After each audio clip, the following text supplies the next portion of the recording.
Alright, so the 4.4 update for Honkai Star Rail is releasing soon, and with it, for the first time since last year, we've got 3 characters releasing all at once. This is something that we obviously don't get all that frequently, especially since Hoyo stopped releasing 4 stars, and it's also something that is most likely going to shake up the meta a decent bit. I mean, we're getting an alternate version of the Team Mom Himiko of all characters, and since pretty much all of Plain Arcadia's story so far has been building up to a big payoff with her story being the focus, there is probably going to be a decent bit of shifting in terms of it. And of course, that's not even mentioning the 2 fake characters, so it is pretty likely that we're going to see some new stuff. With that in mind, I think now more than ever as we're on the cusp of that patch's release, it's a great time to do a bit of a retrospective on how Honkai Star Rail's meta is doing at the moment, and also discuss the variety of teams that are available to play in it. So today, what I wanted to do was go through the variety of different damage archetypes that the game has, like Dot, Elation, Superbreak, and things like that, and then further break down each archetype into the individual teams and how they're doing. To be clear, I won't be able to go through every team that exists, especially the extremely niche ones, but I will do my best to go through the main archetypes that I mentioned earlier, as well as some of the teams that don't really fit into any specific one. And I think the best way to do this would be to give ratings of sorts for the various things that different teams can do, but also I do want to mention that this is meant to be more of a fun discussion about how things are faring, rather than this team is really broken and this other team is really bad. Honestly, across the game right now, there are a lot of really strong teams, so I think it's best to keep those ratings more on how they function, rather than their strength. And with that in mind, to keep it simple, we'll go through 3 categories that'll rate 1 through 10. First, we'll be rating how easy the team is to use. Second, we'll be rating how much investment the team needs to actually work properly. And third, we'll do a rating based on how well I think the characters will fare long term, or in other words, their longevity. There's a lot to go through today with this, so lock in and let's talk about it. First and foremost, I think it's best to talk about the most recent team archetype to take over the meta, Elation teams. Generally, with how Star Rail's meta goes, the newest thing will also be the strongest thing, and it's no different in this case. While I wouldn't say that Elation teams are the most broken thing we've ever seen in the game, it does have a lot going for it that definitely pushes it closer to those heights. For one, I do think it goes without saying that most of the gameplay we're running into nowadays is pretty much entirely catered around Elation characters. We've got enemies that take reduced damage unless you deal Elation damage to them, we've got buffs in endgame that only work if you use Elation characters, and we've even got an entirely new damage type with the aforementioned Elation damage that comes with unique mechanics like a hot instance, punchline, certified bangers, and everything else. There's a lot to these teams, and honestly, at least in my opinion, they're decently fun to play despite also being a bit crazy in terms of their visuals and stuff like that. I mean, there's only so many times that I can hear a howl laugh over and over and over again before it makes me go just a little bit crazy, and yeah, that usually results in a pretty quick game mute. So with all that said, how are the teams themselves actually doing? Well, for now at least, there's basically 3 that you can play. Sparksy as a main DPS, who is the first one to release, Silverwolf999, who is the anniversary character, and Evanescia, who's the most recent one. While none of these teams are even remotely close to bad, I will say that Sparksy specifically is a bit rough in comparison to the other 2. Silverwolf just kinda pumps out damage as long as you have the right teammates for her, Evanescia feels like she's throwing Elation skills and ulting every 2 seconds, but on the other hand, Sparksy is kinda just a skill point hog, and it feels like that's the majority of what you do with her. Obviously, she can be played in Silverwolf teams, and I think she's in a better spot there, but as a main DPS, at least personally, I've always felt that she was a little bit awkward. Really though, it doesn't matter which Elation main DPS you pick, because the entire team is pretty much riding off the back of one character, and that one character is Yao Guang. For those of you unfamiliar, apart from being a support that you'd want for the purposes of buffing, she also single-handedly allows you to force the use of an AHA instant, which means that basically any time that you have Yao Guang's ult, you're looking at like minimum 1,000,000 damage, despite her being a support that's proccing it. On top of that, she also helps with SP generation, and like I said just a bit ago, does also buff the team, with her being one of the only characters in the game that can actually directly buff Elation damage.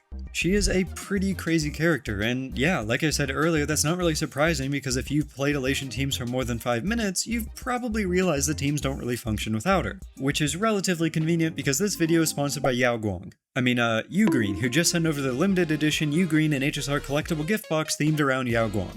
I know, subtle. But what's not subtle is how the entire gift box is heavily inspired by Yao Guang, combining tech stuff that you'd use in everyday life with, a character from Honkai Star Rail. I mean, have you seen this thing? I almost feel like I'm out in nature getting courted by a real peacock right now. It comes with a ton of stuff too. You've got the magnetic power bank, the 65-watt charger, this beautiful retractable cable, and also Find Track, which helps Apple users find anything you lost as long as you attach it to it. And that's not even mentioning the collectibles that come with it, like the cute acrylic stand, a tin badge, the holographic ticket, and also a carrying pouch to store everything in, which once again is all themed after Yao Guang. Speaking of the power bank, Ugreen's Backflow power bank has a built-in cable, is super thin, snaps onto your phone, and has Qi 2 15-watt wireless charging with an absolutely massive 10,000 mAh power storage that can charge your phone 2 times over with just one charge, which is about the length of time it takes to get a decent relic in HSR.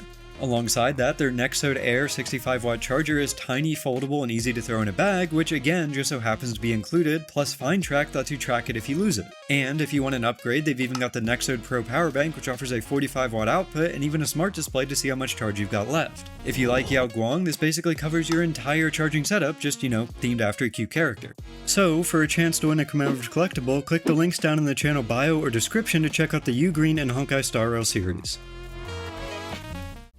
So, wrapping up the Elation section, let's talk ratings. For one, pretty much every Elation team is very easy to use. As long as you've got Yao Guang, you're pretty much chilling and you can rely on the aha instance and the frequent actions that the teams have to take care of whatever enemy you're fighting. This also means that again, as long as you have Yao Guang, the teams are really flexible and the investment required for them to feel good is honestly relatively low. Even if you completely ignore the EMC, you can still play the teams just fine with your Elation DPS of choice, Yao Guang, and then 2 other random supports. And what's kind of crazy about it is because none of those teams are technically complete right now as we don't have an Elation sustain yet, they're realistically only going to get better. I mean, can you imagine you're Evanescia right now, but paired with a character that's as strong as Hyacine or Dan PT? I mean, that'd be pretty crazy, right? And as a result of all this, most of Elation's ratings are going to be pretty good. With that in mind, I'm going to give easy use a 9, because while it is relatively easy to play Elation teams, there is some very minor nuance in some of them, for example Evanescia where you can sometimes overcap on your energy, or Sparksy where you might run out of SP. For investment, some will say that you need more, but really you basically only need Yao Guang and your Elation DPS of choice, so that's actually going to be one of the rare 10s that you'll see in this video. And for long-term viability, I mean, like I said, I only expect Elation to get better, but I also do realize that the game is heavily catered around them right now. Once Elation's period in the limelight is over, they'll definitely have at least a little bit of a harder time, but even then I think they'll be pretty solid, so I'll put their longevity as an 8. Before moving forward, if you've been enjoying the yap so far, I would appreciate if you could drop a like on the video and also subscribe to the channel. It does help out a lot, and I mean, hey, it'd be pretty cool if you did. Moving on to a different damage archetype, I think now is a pretty great time to talk about the last main meta push with full Memosprite teams. Something that I've noticed as time has gone on since 3.x ended is a pretty large increase in the Casteries Doom posters. Despite having relatively similar clear times across each endgame mode, nowadays more often than not I've seen players recommend Evernight significantly more than Casteries. And I mean, to be fair, I understand why. Evernight is different investment priorities in terms of just, investing in her rather than her team, while Casteries is a character that's pretty much entirely reliant on one character, which is the Eater of Worlds Hyacine. Evernight also brings a lot more flexibility compared to Casteries in that she can be ran as a main or a sub DPS, and alongside that, for those of you that do enjoy vertically investing, she definitely has some very strong early eidolons that benefit not just her, but the team as a whole. In short, players are essentially comparing a relatively selfish DPS with Casteries with one that has a lot more flexibility and a variety of ways that you can play her with Evernight. Despite that discussion, both of those characters are still extremely good in their own right, and even now as their meta is quote-unquote over, you really can't go wrong using either of them as long as you have the bare bone investment of the teammates that they enjoy playing with. I think it's very, very important to remember that as we're moving into a game state where every endgame mode that we play requires 3 teams now, having a really strong team from the last meta is just as important as having the newer stuff like with Elation that we were talking about just a little bit ago. In terms of how the teams play, honestly, I'd say that I would consider Memosprite teams to be a bit weird. Like, yeah, you can just turn your brain off with auto and do stuff like permanently exploding Casteris' dragon or spamming Evernight's Evi attacks and all that kind of stuff, but you can also min-max quite a bit in terms of knowing there are actually times where you shouldn't explode Casteris' dragon, and it's also relatively important to manage the stacks of Darkest Riddle on Evernight. Even for the supports like Cyrene, I mean, yeah, you can just spam her ult every time you get it, but there's also scenarios where you need to hold onto your charges and use them as a finishing blow or something like that. There is actually nuance to these teams, even if it doesn't necessarily seem that way at face value. With all that said, something that I think is worth mentioning here, and this is also something that is most likely going to continue coming up throughout this video, is that just like with Elation characters that really want Yao Guang, a lot of the characters that are on the Memosprite teams either require or are in a much better spot if you have the one specific character that they want, which again is Hyacine that I mentioned earlier. And yes, Evernight and Cyrene, for example, are perfectly playable without Hyacine, but they do benefit greatly from her, and Castorise definitely needs her strictly because she's the best way to charge her ultimate. So, when you have an entire archetype that's heavily catered around needing, or at least wanting, one new unit, that does inherently mean that those teams will struggle at least a little bit without it. But that's not necessarily a bad thing, as seen with Elation teams basically only requiring Yao Guang to function, and it only really becomes a problem when you also need other things, which is a pretty good segue into the rating section.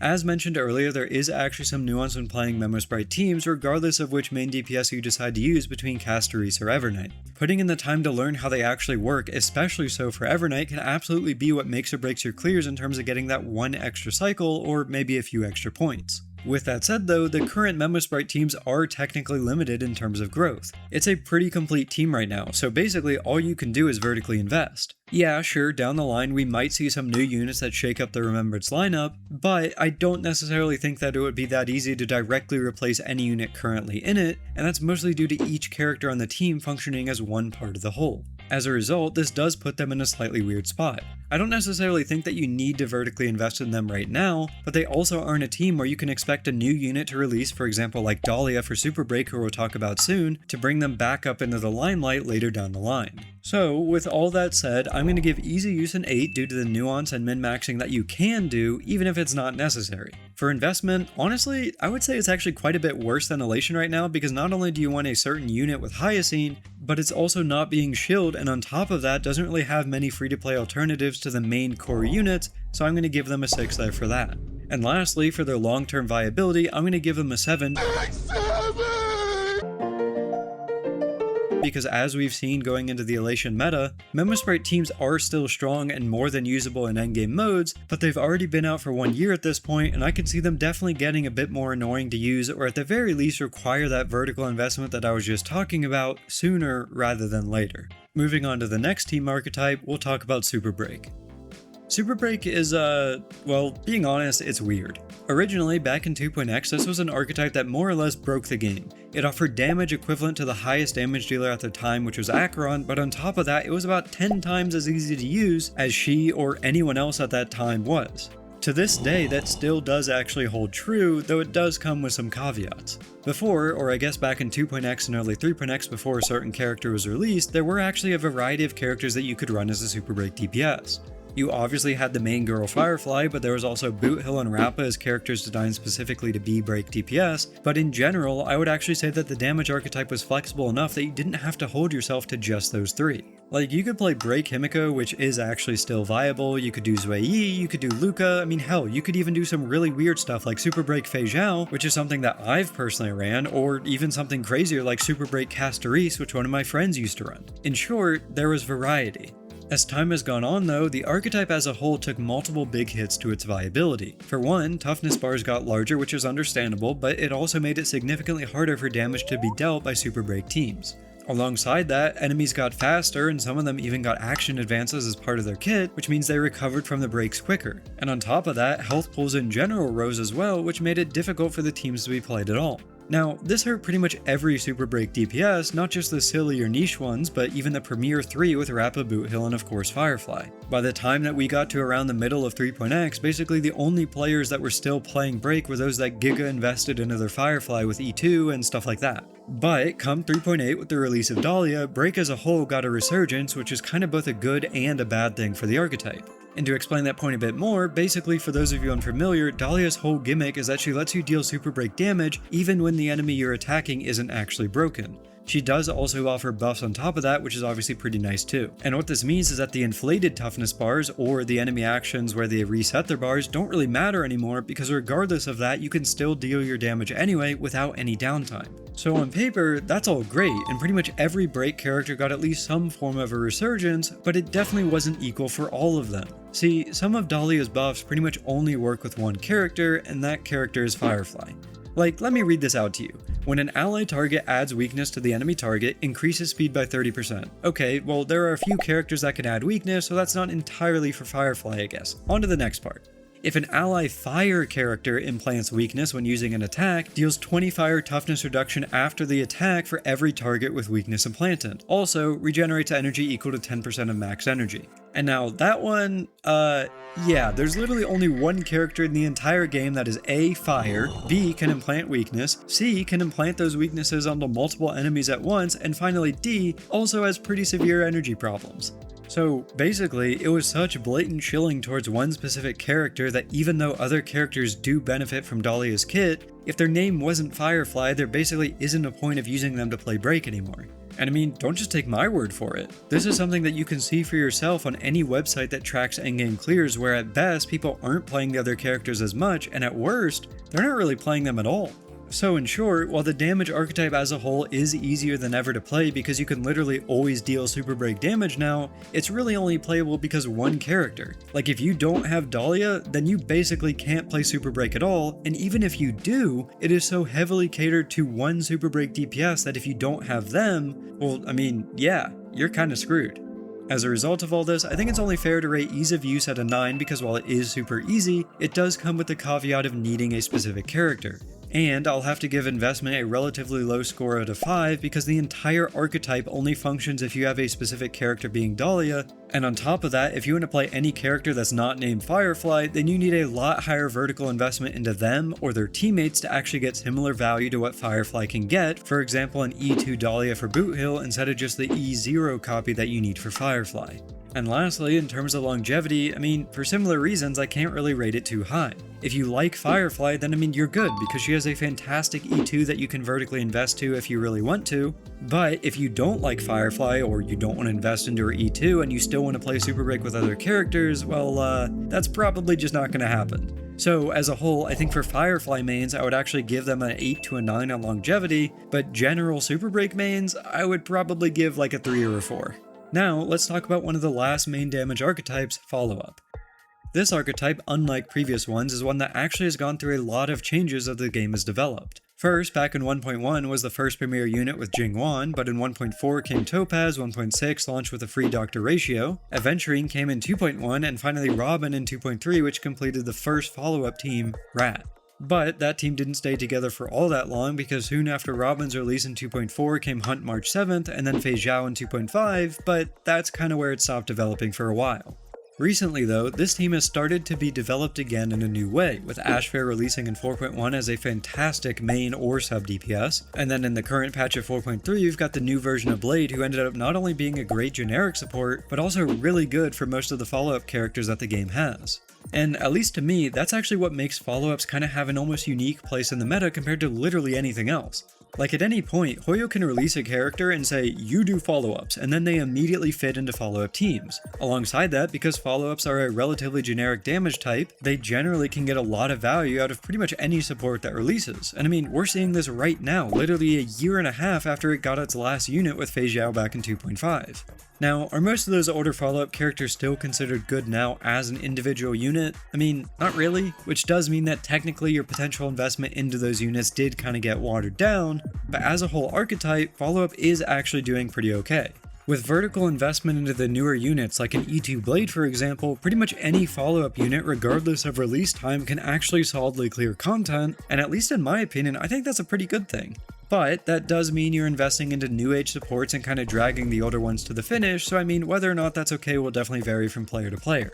The good thing is, with both Ashfell and Blade's release, they're currently flexible enough under the Followup archetype that you can run them with older units, but also you'll be able to run them with future units. Remember, Blade is a support and Ashfell is intended to be a sub DPS, so that means there's basically 2 open slots in this new age Followup teams that could be filled with older units, but also could be filled with newer ones. As a result of all this, I think the archetype as a whole is actually doing pretty well right now. Could the older Followup units be in a better spot with something like a Nova Flare? I mean, yeah, but they're still doing pretty okay in my opinion as long as you get the newer units to support them. And with all that said, talking about ratings, I think in terms of ease of use, Followup is probably up there at the top with Superbreak. Like I mentioned, basically any unit can have a simple modifier in the kit that says this attack is a follow-up, and then it simply, follows up.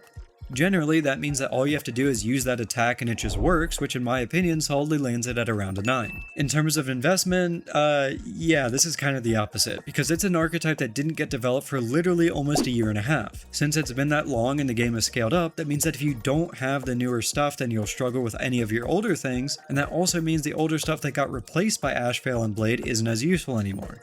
So that'll actually be very low due to how annoying that is at around a 3. Lastly, in terms of longevity, I think it's in a great spot right now because its new team is being developed. But again, I can't give it full marks due to the older units not being that relevant anymore, so it'll get an 8. And lastly, let's talk about the red-headed stepchild of damage, Dot. Dot is, well, I don't even know, to be honest with you. It's a damage archetype that's probably gotten the least support in terms of character releases compared to any other major archetype, yet at the same time it's also one of the most cohesive teams in the entire game. As long as you have the 3 main units being Kafka, Black Swan, and Hyslins, then I mean, you've got everything. Like, they're almost like the Cast Remembrance team where each character is one part of the whole. Every turn that you take is almost like an action in a giant chain of events. Like, you got Hyslins that can apply every dot, Black Swan who gains benefits from every dot being applied as it gives her stacks, and then of course Kafka to make all those dots detonate multiple times over, and then it just repeats in a consecutive loop. Alongside that, because there's only 3 viable dot characters in the game, it means that in terms of investment it's very simple and you don't have to worry about any characters really getting replaced. Now, that's not to say that they couldn't, but let's be real, at this point it's pretty unlikely that Hoyo just randomly decides to drop a 4th dot unit to replace the newly Nova-flared Black Swan or even Hyslins who released back in 3.x. With all that said, how is the team actually functioning? Honestly, I'd say they're like slightly above average. They do well enough and you most likely won't struggle to clear content while using them, but they're also not going to be as easy to clear content with as the current teams like Elation or even the last one with Memosprites. In short, they're solid, just, not the best thing in the world. So where does this place them in terms of ratings? Ease of use wise, I would honestly say that this is the one section that they somewhat struggle with, and this is mostly due to the same reasons that was causing Superbreak to initially falter.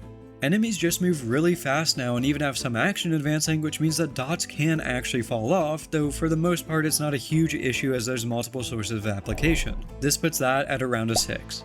Investment wise, I do have to give them some props for being super simple like I said earlier, and they currently don't need too much because Kafka uses a free light cone, but they're also not really supported by the game, so investing isn't actually a bad idea. Something like Hyslins or Black Swans E1 absolutely will help the team long term, so that puts their investment at around a 7. Longevity wise, unless Dot does actually get future characters, which honestly at this point I doubt them getting, I can't really rate this super high because there is basically no chance that they're going to get something that gives them a boost, for example like Dahlia with Superbreak. As a result, to wrap up the Dot section, that'll be a 5. And now, to wrap things up, we're going to go rapid fire with some of the Hypercarry units. I know not all of them are here, I mean, let's be real, there's a lot. These are just some of the ones that I see getting commonly played right now.